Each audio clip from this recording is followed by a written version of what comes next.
نروح لمصطفى شوبير. مصطفى شوبير حارس موهوب ومتميز والجميع يعلم مدى كفاءته، والكل كان بيستخدمه في زعزعة ثقة محمد الشناوي بنفسه. إلا إن مصطفى نفسه لما اتفاجئ إن هو الحارس الأول اللي بيبدأ مباريات الدوري وبيبدأ البطولة كاملة، ولعب أول مباراتين أساسي، وحارس مصر الأول محمد الشناوي قاعد على الدكة علشان هو ياخد الفرصة، حس إنه محتاج يثبت لنفسه والغير إنه قد الفرصة.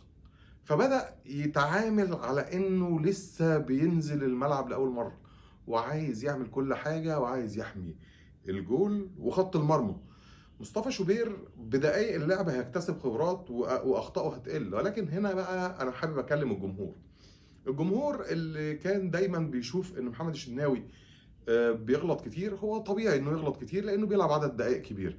مصطفى شوبير اللاعب المتميز ومستقبل حراسة مرمى النادي الاهلي هيلعب عدد دقائق كتير، فهيغلط كتير. اتمنى تحافظوا على دعمكم ليه وتبقوا في ظهره علشان ما نفقدوش. مصطفى شوبير انت حارس مرمى ممتاز موهوب، عندك سمات شخصية غير طبيعية، وكنت من الناس اللي شخصيتها تم اختبارها في سن صغير جدا وانت في منتخب الناشئين، لما كل واحد كان بيحاول يخلص طاره من والدك، فيك انت اظهرت صلابة شخصية، واظهرت قوة شخصية، واظهرت كمان قدرة على التحمل والعمل تحت ضغط.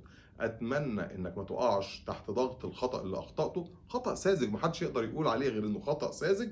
اتمنى بقى ان الخطأ الساذج ده يكون درس ليك في انك تهدى، تاخد نفسك وتفكر بالعقل وتركز في انك خدت فرصتك لانك تستحقها، مش لانك محتاج تثبت نفسك.